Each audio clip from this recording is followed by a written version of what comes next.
Hey guys,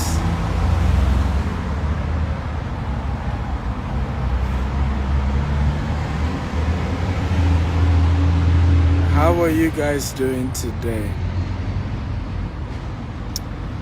Okay, so tell me your name and where you're joining me from, guys. So apologies, my previous video, the network was quite bad. I hope this one is a lot better. I hope so. Welcome, good to see you. Please tell me your name and the city you are joining me from, okay? Your name and the city you're joining me from. Appreciate having that. Let me see.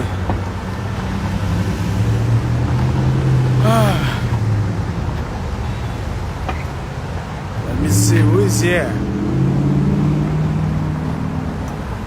Hey, the one and only Bengade Inka the first. Thank you, sir. Good to have you here.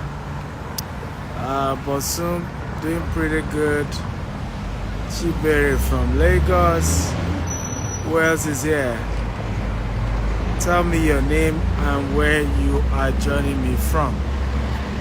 Okay, Faith Miracle Irabo. Faith, how are you? Welcome.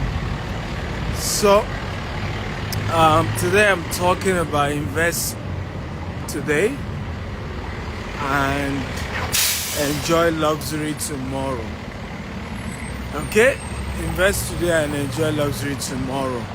One of the major thing, and Catherine from UK, good to have you. Oida Mola Ibadan, Bellamy from Port Harcourt, all of you welcome. And Benga Dinka was in season 1 of a show that I do called Investment Charts in a Rolls Royce. And one of the reasons why I did that show, I realized that the people who want luxury the most are usually those who haven't worked enough for it. Okay? So you see, people haven't worked enough for luxury, but they want to experience it, right? So I decided to say, you know what? And when you talk about investment conversation, they don't even want to attend those conversations about how to build wealth, subject around money and all that.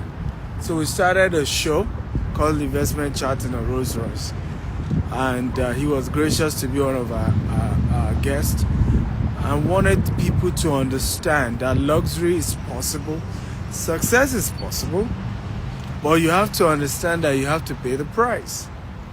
And for me, I've always had to share this with a lot of people. How do you pay for success? How do you pay for luxury? When do you pay for it? How early do you need to pay for it? I'm excited we're having this conversation because one of the major things that changed my life was early in life. My mindset shifted from just admiring successful people and wishing I'm like them to asking myself critical questions like, how did this person make it? You know, what did this person do? How did they get to where they are? And I'm happy I had that mentality early to ask those questions like, what did they do? How did they qualify to enjoy certain things early? And because I had that mindset early of asking this critical question, how did they make it? Okay, so this man is entitled to this. What did he do? He has a private jet, he has a yacht, he has Rolls Royce, he has all of this. What exactly did he do? The owner of the Spirit of Baltimore, this majestic cruise boat. Somebody owns them. There's a beautiful yacht there I'm going to show you very soon. Somebody owned these things, right? What did they do to be in a position to be able to own it? And what I've learned over time is that many of them had certain funds, and of course some inherited it, some had to work hard and save enough money so that they could afford those things, right? But either way, there has always been that point that there was something called delay gratification that people who enjoy luxury legitimately have had to do. I remember a story of a gentleman. My friend, he partnered with my friend. He's a very skillful guy when it comes to fashion.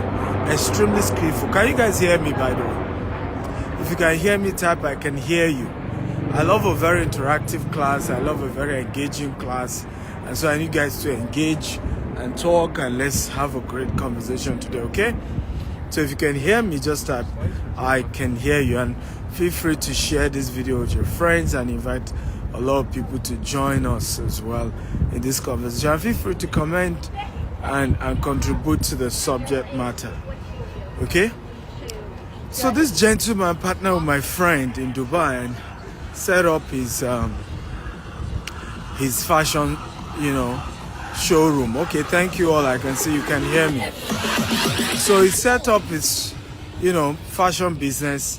My friend put in the money, but he had the skill. And they partner 50-50 ownership. Only for my friend who brought the money for setting up this fashion company in Dubai could not afford private jets. But the guy who practically was even leaving his house, okay,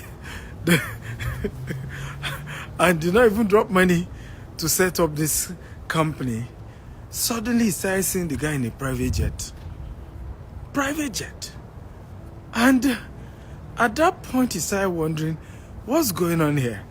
And when they checked the account of the company they both set together, the story continues to be that, there's no money. Employees were not even paid for months. Okay? For months.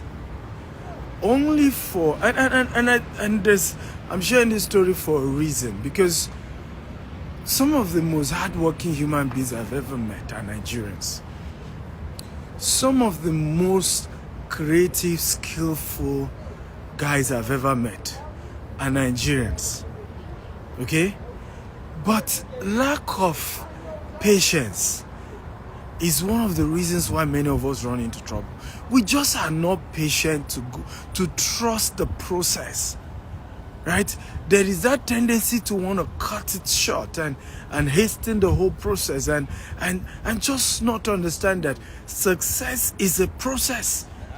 Ownership, living a luxurious life is also a process. Right? There are things you have to do at a certain phase of your life that will gradually put you in a position, right, to then be able to afford certain things in a certain phase of your life. Okay? It was living champagne life or Coca-Cola salary. That's a funny one. That's a funny one. And actually that's what he was doing. Because the person who even dropped the money for you to set up the company, doesn't own a private jet. And you went to lease a private jet. And what he noticed, one day, this is a true story, by the way. He got to the office. Of course, staff were already wanting to, go on strike, wanting to stop coming to work because they've not been paid. These guys, because my partner was just an investor. So he keep asking, why are you not paying your salary? I said that we are not selling. But how do you mean you're not selling? The other partner we co-own this business is in a private jet. What's going on? And a particular day, he got to the office. Before you know it, a British guy came with a baseball bat, right? True story. Was ready to start fighting. And he had to intervene that they're all looking for his partner, that they set up this company together. What happened? Say, well, my friend's partner had employed his girlfriend as a secretary. She's a British as well. And, this guy had used the so-called secretary's credit card, over withdrawn, in fact, practically owing secretary £100,000 or something. And then different people started coming. It was a messy one. Extremely creative young man. You were lucky to get a partner. He brought money down. Let's do business. And rather than patiently grow the company, right, what was more important was to go and get a private jet. Like I said to some of you watched the earlier show, my dad said something to me growing up. Do not quickly make money so that you can make money for a longer time. Tete lowo ko ba le lowo pe. Tete lowo ko ma ba lowo pe. And it just simply means there are certain things you should not rush to have and to own, so that you can eventually have those things for a longer time. For many years, I drove a particular car. It was a Toyota RAV4. Is it RAV4 now? No, it wasn't RAV4, but it looks like RAV4, but it was a Toyota 4Runner, Toyota 4Runner. For many, many years. I remember even my brother, everybody would be saying, you know what, if this car were to come back to this world, this car will never make a mistake of coming near your house. And, we get to laugh. But guess what? The period I was still driving this car, I was buying properties multi-million. Okay? Literally, if you have an idea of the lands I was buying, the sizes of it. And that's probably why I couldn't buy a new car.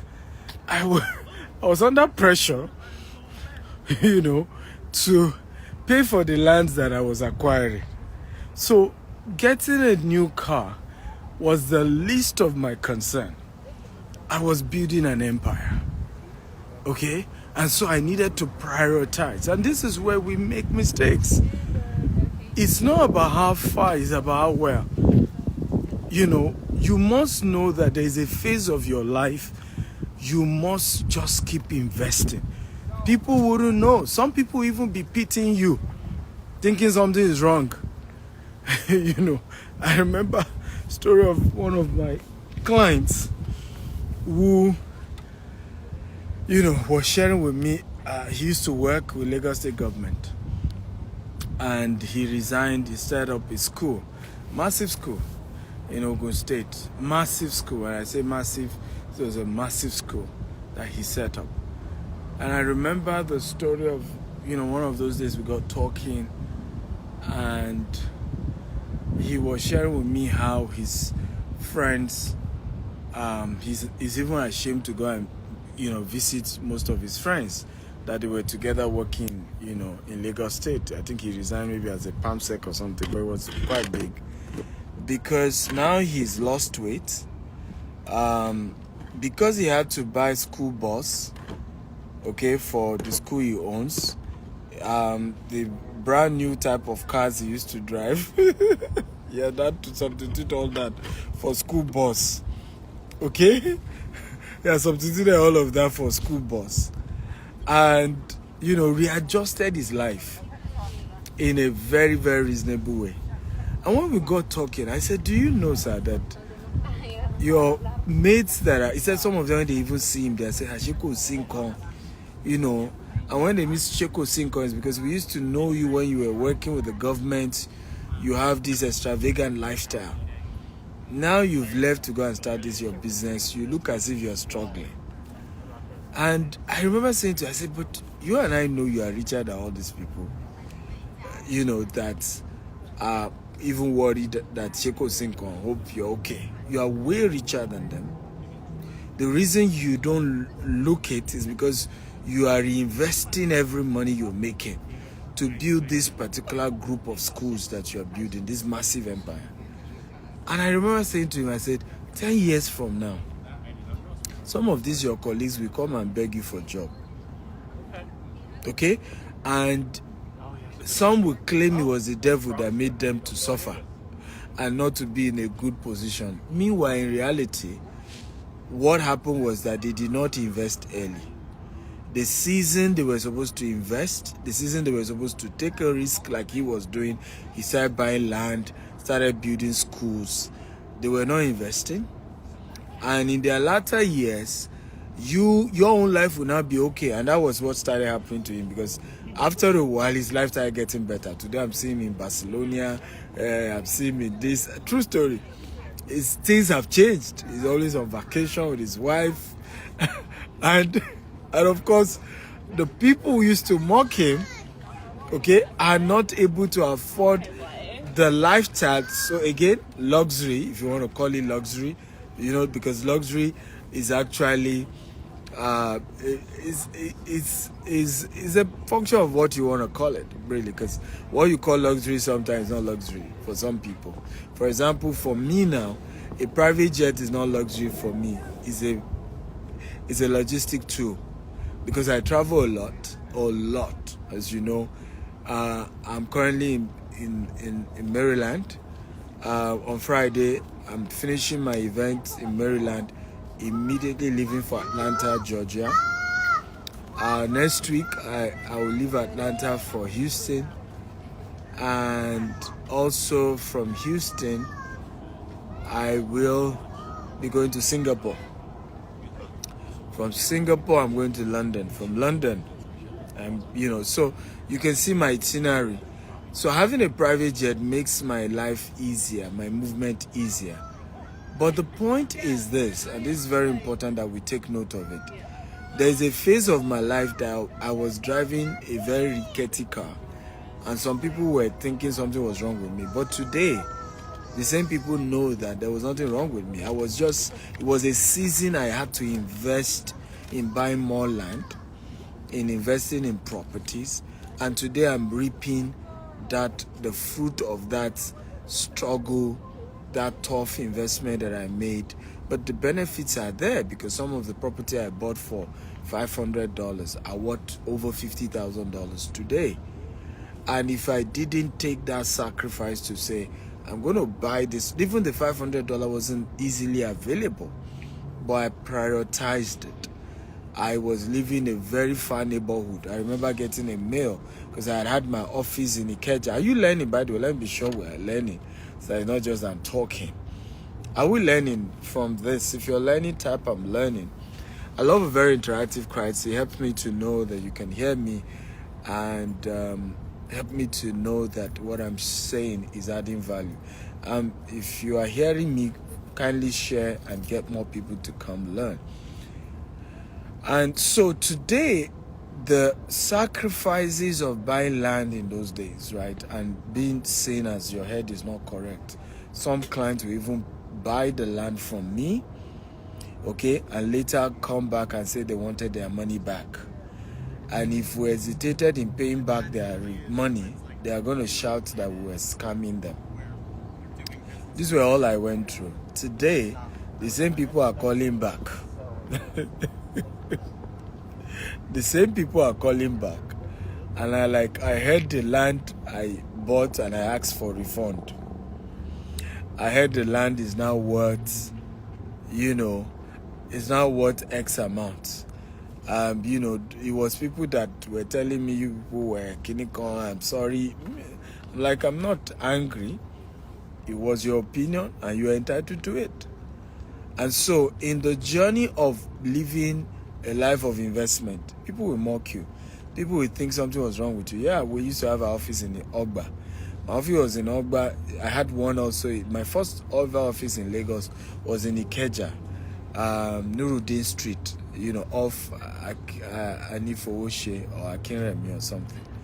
And it was not far from Computer Village. Meanwhile, I was living in Songwater.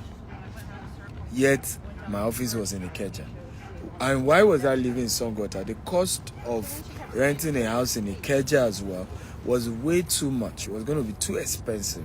So it was better for me to live in the outskirts of Lagos and then have an office, because it's the office that is a cash producing asset.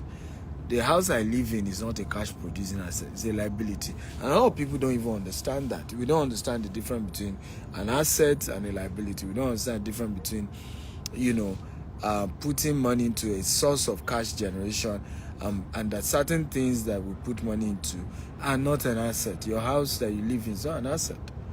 Okay? And that's why a lot of wealthy people, including Elon Musk, did not rush to build their own house. Elon Musk does not have a house up to now. He rents the house that he lives in. But, and again, it's part of what we're talking about. Invest today and enjoy luxury tomorrow.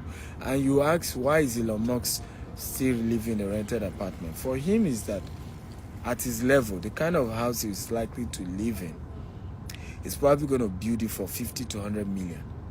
That $100 million, Tesla still needs it. SpaceX still needs it. Which other company he owns? Right? Twitter. He still needs that money to keep putting into the business. So it's better he's listening, right? Instead of putting a whole $100 million to build a house that is befitting of him, right? He would rather pay $500,000 annual rent, okay, and reinvest the $100 million to generate far more cash flow. So if you don't understand the difference between asset and liability, you really won't understand how wealthy people live their lives. And sometimes people who are on their way to extreme wealth, you will think they are poor. People who are on their way to extreme prosperity, you would think something's wrong with them, but that's not true. They just understand the concept of delayed gratification. They just understand that at this phase, right, I would rather put this money, into something that we'll call it cash generating assets. I would rather put it into that. And later on, I will be in a position to be admired and to be envied. So do not envy anyone. Ask them how they invested years ago. Because ultimately, money is a reward for the risk you took in investment, right? And once you take that risk, years later, you are grateful and you're enjoying the benefit of it. You refuse to take the risk of investing early in your life in things around you, and you're scared, and and you're bothered, then you then see that at the end of the day, you are not as rich just because you didn't take the risk. I give you an example. I shared with somebody a real estate risk I'm taking. Okay, here in the US. By the time we're done with the whole estate, we will not put in less than $200 million in this particular new project. And my friend was scared for me. And as he should be. So I remember he said to me, why not do smaller projects? This land you're looking at building almost 500 units will be on this property. No, over 200 units, sorry. Over 200 units. Why not do the smaller 30 units and all of that? And he said, this will stress you. He said, this will stress you. And I replied, I said, I love the stress. I want to be stretched. He said, but this is going to give you pressure. I said, I love pressure. I'm the king of pressure. I will burst into laughter. Okay? But again, it's the way I'm living my life. And so every day you're taking risk. You're taking so much risk. And some people are sitting somewhere refusing to take risk. And they're just saying, see his life. Oh Lord, if I can just be like him. Some even think all this my traveling, I'm just enjoying. But a lot of it is work. It's strategic. It's expansion. It's growth. Okay? Good to see you, my sister. Billionaire Lola, how are you today? So Billionaire Lola is asking, what do I think about investing in Badagry? Why not? We're launching our estate in Badagry very soon. And Badagry is fantastic. It's a good place to launch. It's a good place to invest. The problem isn't about location. The problem is anywhere in Lagos is good, so you don't even need to ask that question. The problem is investing right. So I get this kind of, do I call it stupid questions? Like, Dr. Steven, I want to buy property urgently. And I ask the question, what's your budget? And that's why if you ask me about property, the first question is, what's your budget? I want somewhere good in Lekki. And I asked the person, I said, what's your budget? He wanted to buy as a house. I said, what's your budget? He said 2.5 million. Now, what's annoying about that statement is that you cannot even rent, a 3-bedroom for 2.5 million in Lekki right now. Rent. Talk less of somebody in his widest imagination thinking that he wants to own a land with 2.5 million. I got another one recently. Oh, we need to have up to 10 acre, Lekki. I say, yeah, but what's the budget per plot? It says 600,000 naira. Like, are you okay? Right? Because such lands don't exist anymore. Again, people go ahead and buy, because they want to be scammed, right? So they go ahead and get people who convince them that, oh, I have something for you. But that was a land that has been sold to 2 people already. 2 people already. So you end up claiming you were scammed, but were you really scammed? I have this statement I always make, and it's like a joke, and I've always said it over and over again, that an average Nigerian, okay, talks and behaves like he or she is a scammer. And so what then often happens is who gets scammed first. Okay? So often when I get this question by average Nigerian to say, Dr. Siri, I was scammed, I'm really concerned to even answer you, because what often happens is that you acted like you were trying to scam people and they just scammed you before you could scam them. Because, for example, if you have enough money to buy 10 acres of property, it meant that you have enough money to have done research on the cost of property in a location. And this is why one of the powerful quotes I always say, and I want everybody to write this quote down. Please help me type it on the screen, in the comment section. Always invest in the knowledge of an investment before the investment itself. Again, always invest in the knowledge of an investment before the investment itself. Everybody help me type it. Very important. If I always take this home, because here you are, this guy wants to buy 10 acres of land. Let's even say at the rate of the 600,000 that he wants to do, at that rate of 600,000, okay, this person wants to invest over 60 million naira at the rate of what he has even said. Okay, over 60 million naira at the rate of what he has said. Yet, and that's the painful part here, yet he has not put in even 500,000, okay, to go and sit down with somebody who has massive investment in Ibejuleki.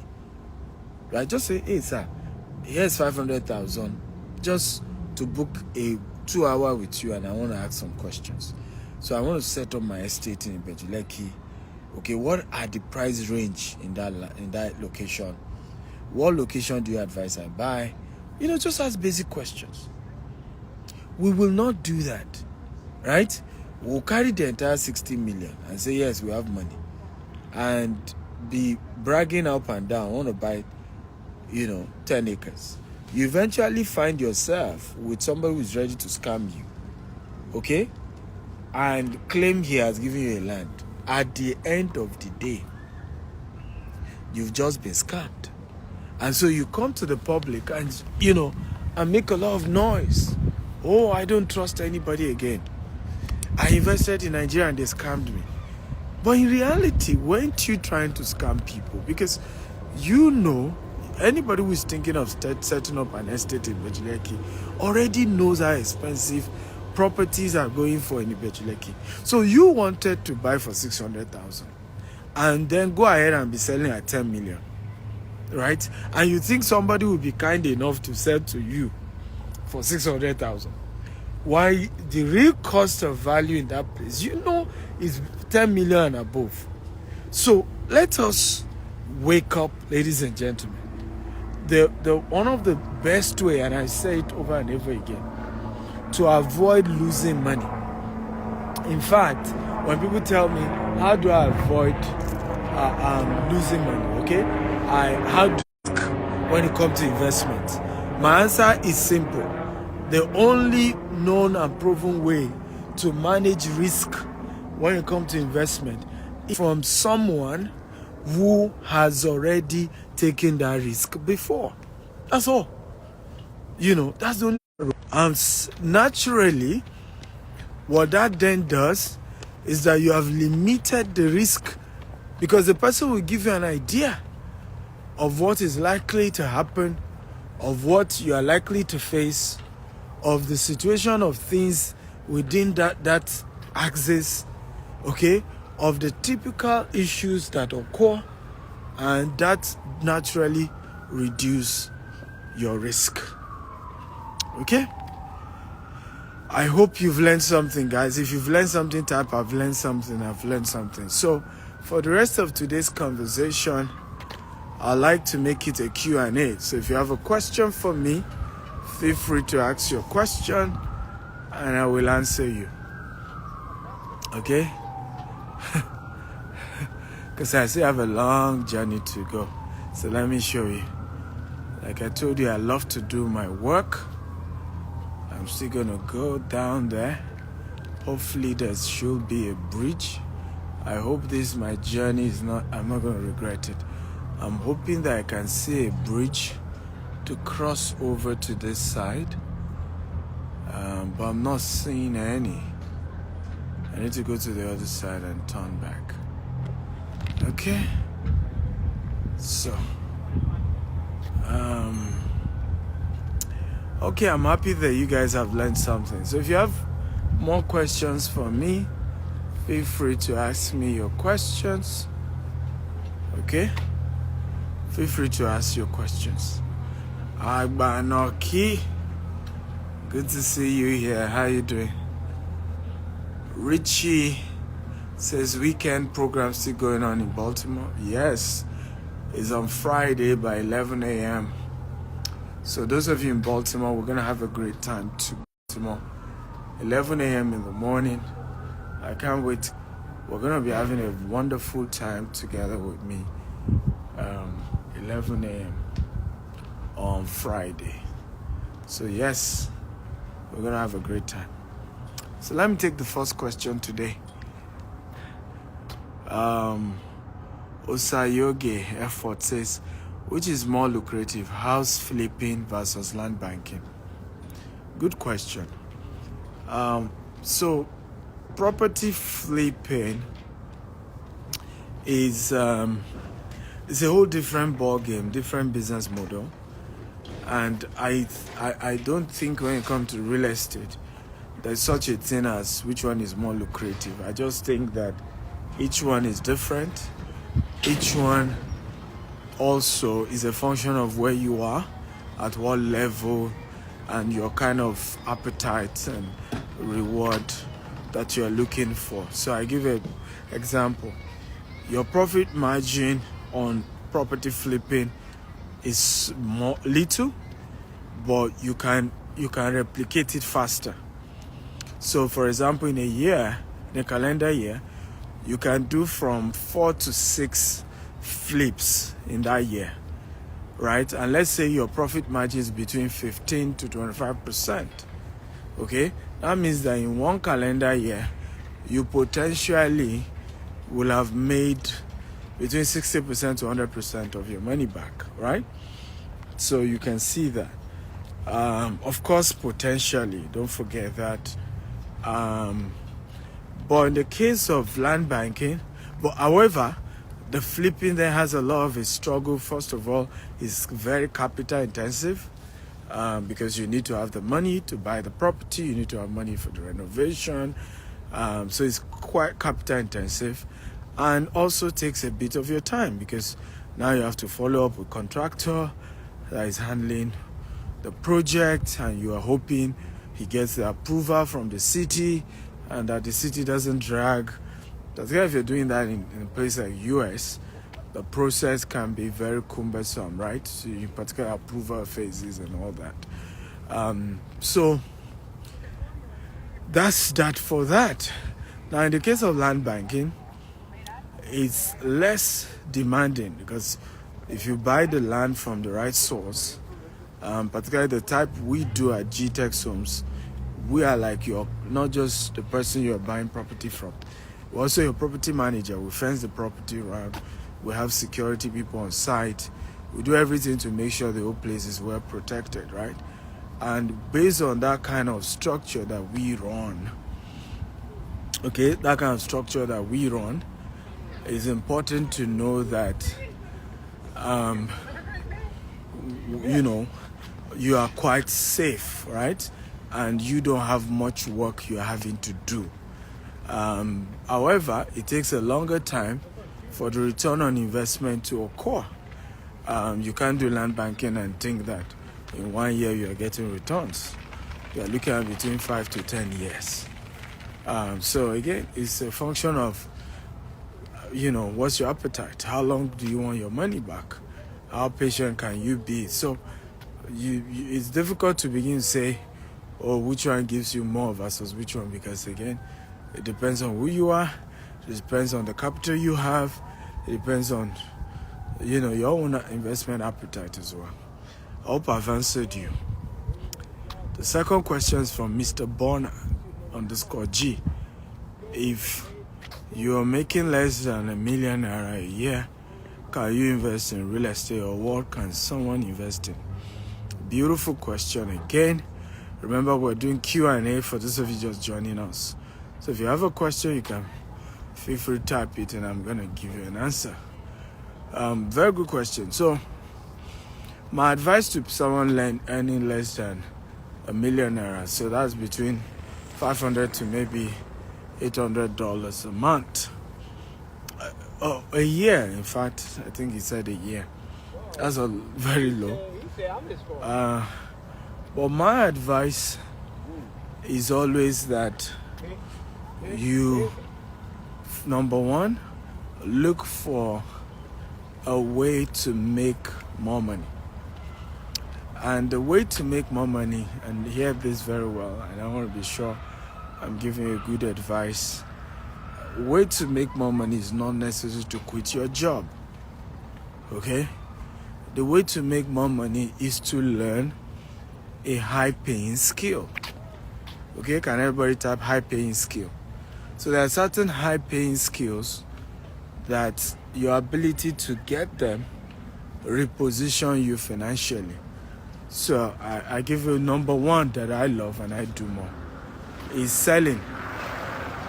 Okay? People who have capacity to sell will always make more money. It's a law. It's a universal law and does not change. Okay? People who have capacity to sell will never be poor. So you could acquire the ability to sell. Build that selling skill as a person. You could get, somebody will say, but I think certifications are better. That's true, but those ones changes. E.g., those who rush, during COVID, right? If you could get certain certification, you get what we call the IT jobs. But the IT jobs are gone now, right? Because COVID is over, all these companies need everybody to resume back to work. They've tried the working from home thing, and they've all realized that the productivity is not at par. The productivity level is very low. The working from home concept, right? So they've asked everybody to resume home. So if you had rushed to go and get that certification, nothing bad with it.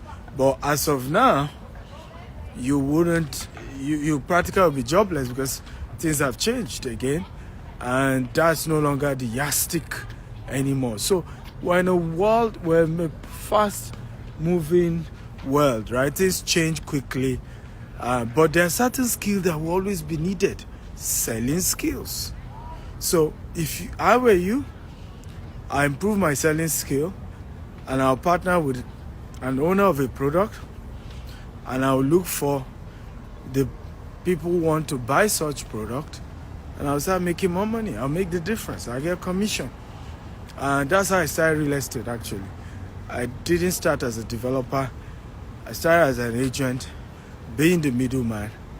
And I was prudent with the little money I was making. I was good with my clients to make sure the relationship was well built.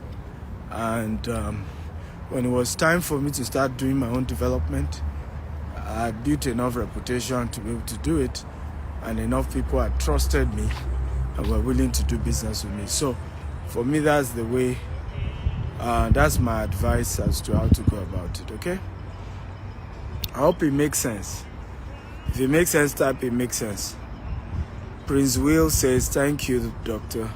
Is how can a young civil servant get involved? I just answered your question. Learn how to be a broker, okay? Become a broker and make enough money.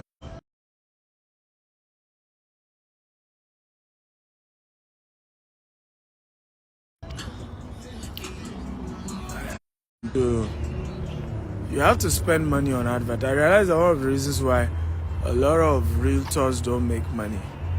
It's not because there's no money. It's because they are not willing to put in enough money in marketing. And if you don't put in enough money in marketing, the truth remains that there's a limit to how much money you can make as well. So you have to be willing to pump money into marketing. Paid advertisement is a critical one.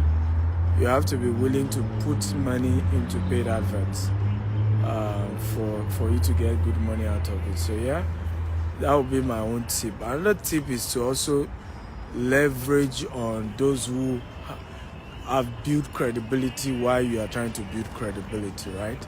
And the best way to do this is called content marketing. Everybody say content marketing. Can me type content marketing.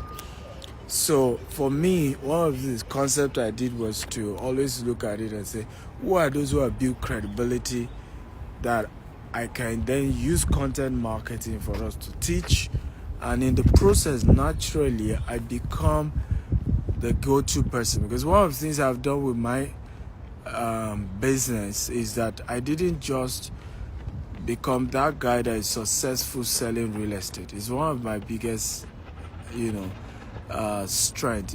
Whenever I analyze my life and my success, right? One of my strengths is the fact that I'm not just known as a guy that is rich and made money from real estate. I'm known and seen as the guy who gives you the best advice, the best concepts, who understands how the real estate industry works.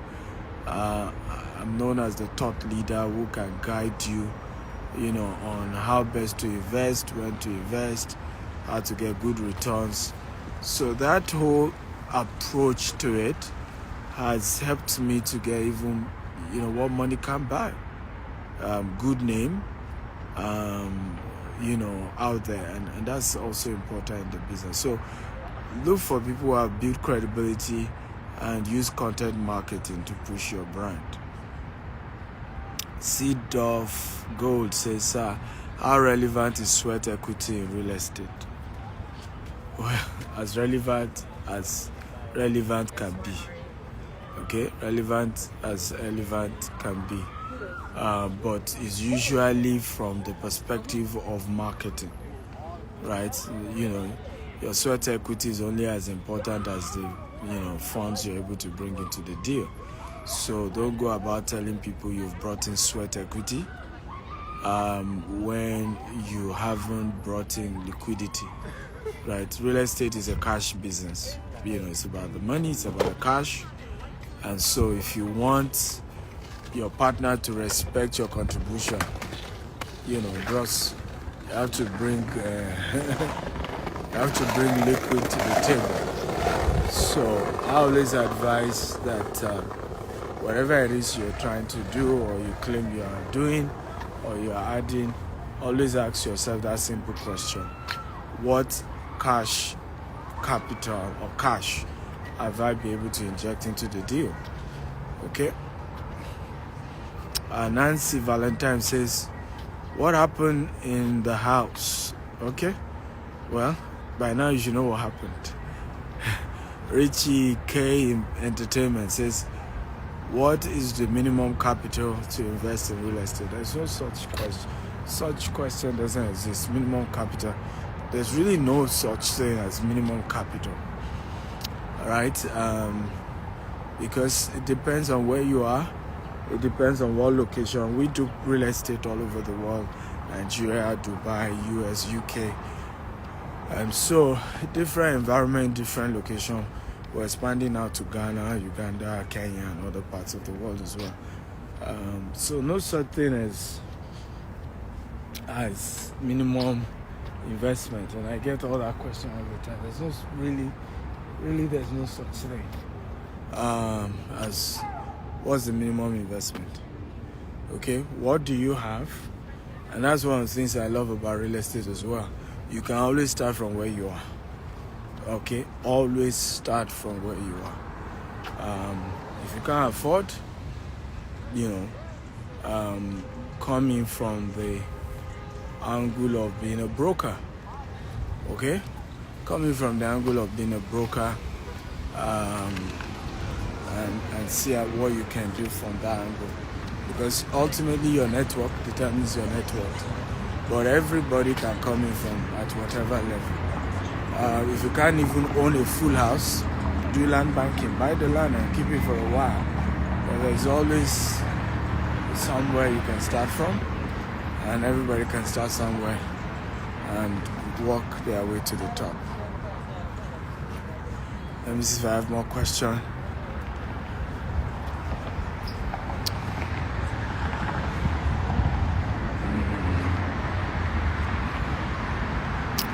Sage says, I saw a flyer of GTEX Homes launching in Benin soon. As a realtor in Benin, I would like to work with the team. My brother, you know how to work with the team by now. It's GTEX and associate.com. They're the ones you're going to work with. Okay? So just talk to GTEX and Associates and you can get onboarded. We're coming to Benin and all the southeastern states as well. Yeah. Okay. Thank you all for watching today's show. I hope you learned a thing or two. I love you all and God bless you all. Have a wonderful day ahead. Bye-bye.